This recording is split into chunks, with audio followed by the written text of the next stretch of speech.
Vamos a continuar con el tema 6 relativo a la duración del contrato de trabajo. Recordemos que en el anterior vídeo hemos hablado de la suspensión del contrato de trabajo, que implica una interrupción temporal de la prestación de servicios. Hemos visto sus causales y los efectos que produce.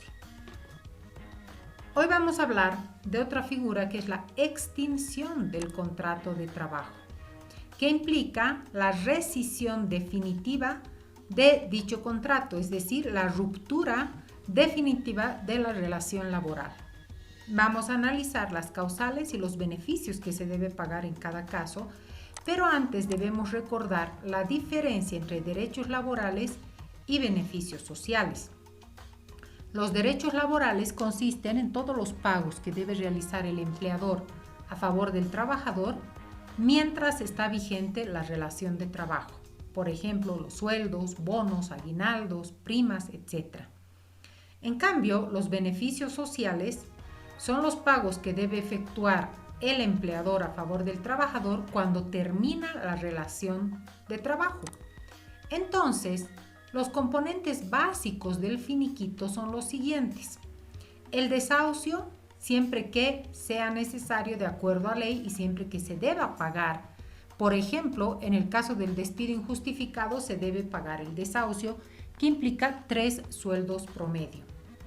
La indemnización por antigüedad, que implica el pago de un sueldo promedio por cada año de trabajo, y las duodécimas por los meses sueltos y el sueldo por día por los días sueltos.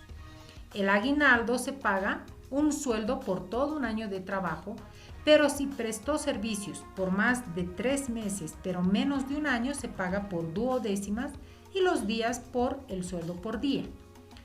Quiero puntualizar que tanto para el pago del desahucio, la indemnización por antigüedad y el aguinaldo, es necesario que el trabajador haya prestado servicios por lo menos por más de 3 meses.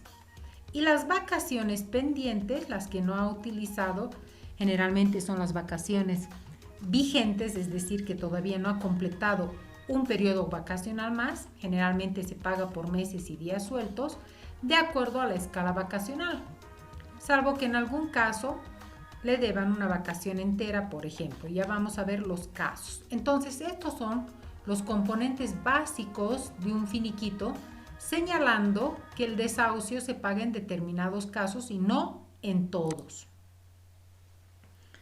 Estas son las causales de extinción del contrato de trabajo.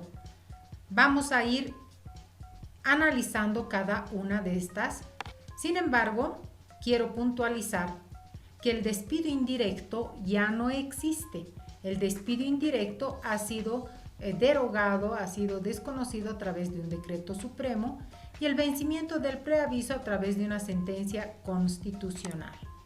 Entonces, comencemos con estas causales de la extinción del contrato de trabajo. El despido intempestivo, también se denomina despido injustificado, es la decisión unilateral que adopta el empleador para rescindir el contrato de trabajo. Es decir, que sin que exista una causal para despedir al trabajador, lo hace. En este caso, debe pagar todos los componentes del finiquito, es decir, desahucio, indemnización por antigüedad y los derechos laborales que le correspondan, como vacaciones pendientes y el aguinaldo. El despido por justa causa es la decisión también del empleador de romper con la relación de trabajo, pero por una conducta atribuible al trabajador. Por ejemplo, el robo, el hurto de bienes del empleador o de la empresa, o el perjuicio material causado con intención en los bienes de la empresa o del empleador. Vamos a analizar las justas causas de despido. ¿Pero qué se paga en este caso? En el caso del despido por justa causa, no se paga desahucio. ¿Por qué? Porque se está procediendo al despido del trabajador porque ha incurrido en una conducta que está señalada por ley como justa causa para rescindirse el contrato de trabajo. Y solamente se va a pagar por concepto de indemnización por antigüedad los quinquenios consolidados. Cada quinquenio corresponde a 5 años de trabajo y los meses y días sueltos y los años sueltos que no lleguen a 5 no se van a pagar. Por ejemplo, supongamos que un trabajador tiene una antigüedad de 14 años y 6 meses e incurre en una causa justa de despido. Entonces, el empleador procede al despido por justa causa. Como tiene 14 años y 6 meses, por indemnización por antigüedad le va a pagar solamente 2 quinquenios que equivalen a 10 años.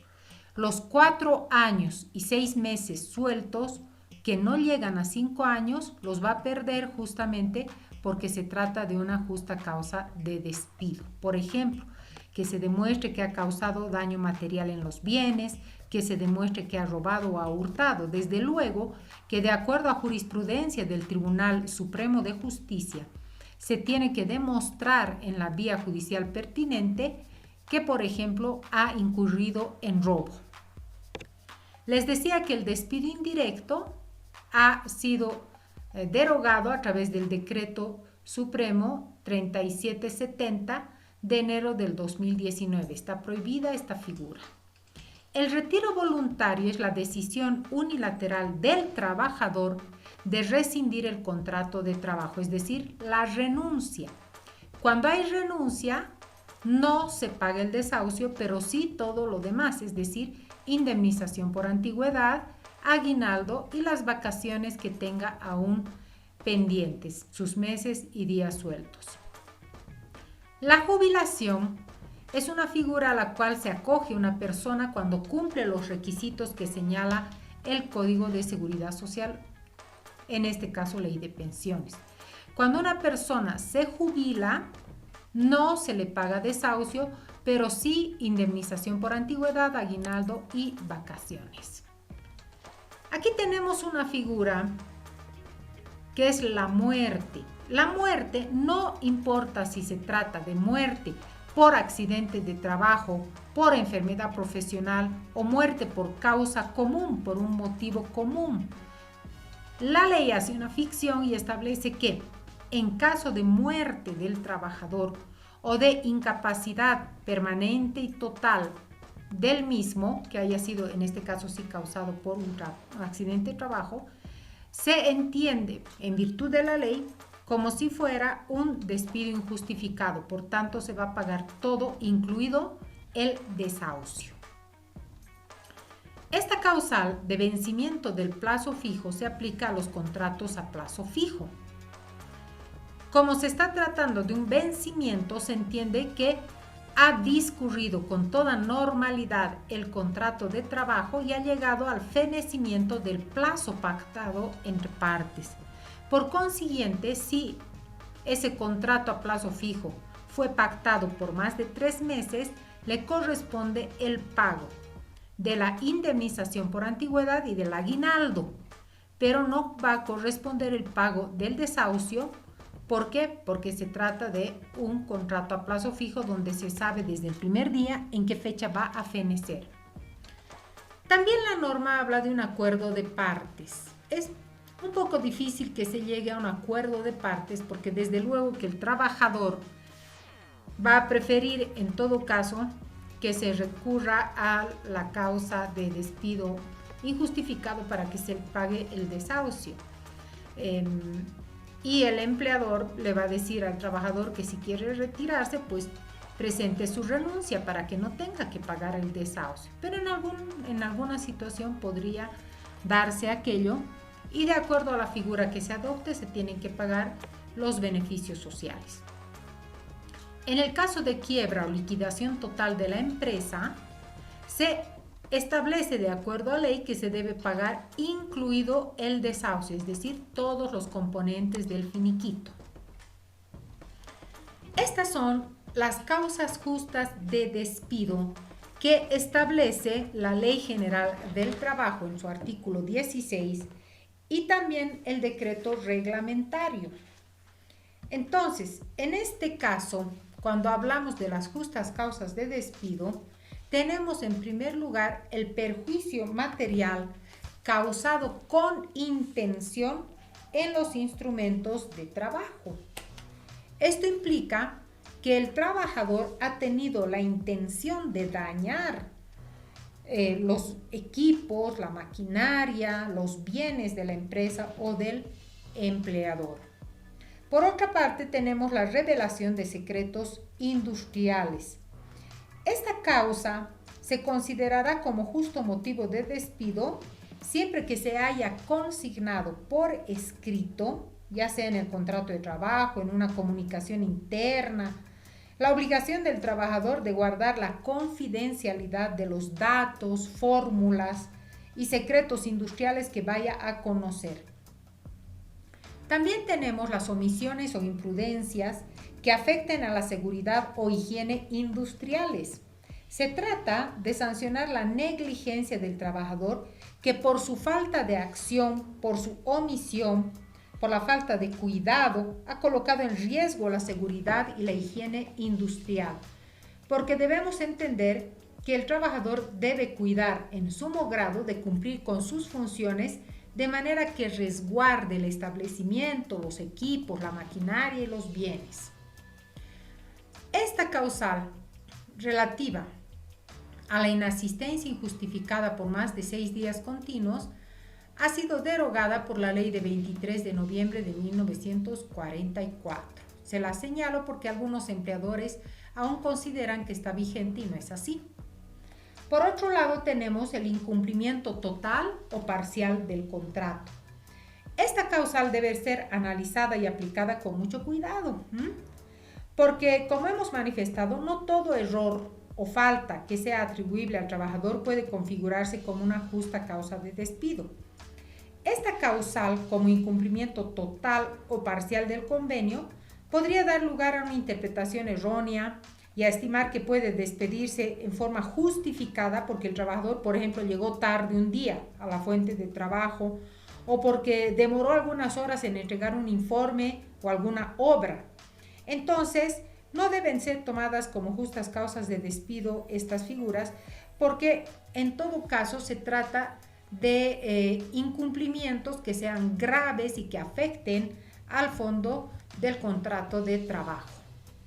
Por otra parte, tenemos el abuso de confianza, el robo y el hurto, que son figuras que están además tipificadas como delitos en el Código Penal. Y por ello es que en este caso, para que funcione y para que se pueda invocar, se tiene que seguir un proceso penal. Desde luego que se puede suspender la relación del trabajo también. La ley que implica, más bien el decreto reglamentario de la Ley General del Trabajo habla del abandono en masa de los trabajadores siempre que no se reincorporen a su puesto de trabajo, no obstante haber sido requeridos por el Ministerio de Trabajo.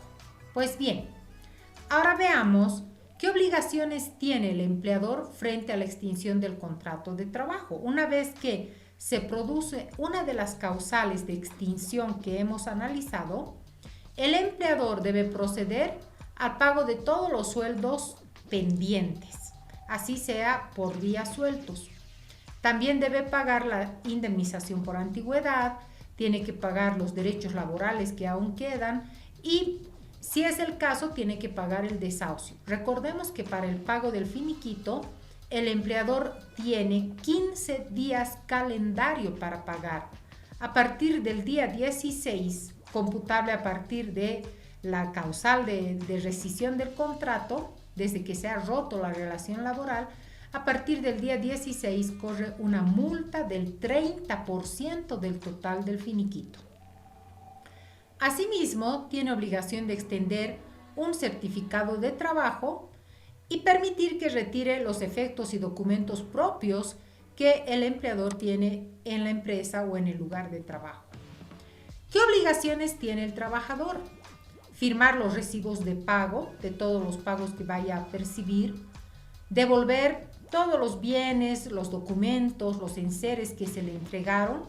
Aquí quiero remarcar que es necesario como consejo que cuando uno comienza a prestar servicios en algún lugar y le entregan bienes, le entregan documentos, es mejor que se haga una lista, un inventario de todo lo que está recibiendo y en el momento en que deje el trabajo se revise esa lista o inventario para no tener ningún problema con los activos fijos.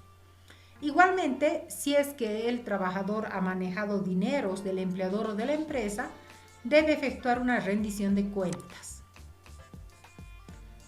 En un vídeo siguiente les voy a indicar cómo es que se procede al cálculo del finiquito, pero desde ya les remarco que se debe partir del sueldo promedio tomando en cuenta los últimos 3 sueldos, el total ganado, es decir, sin descuentos.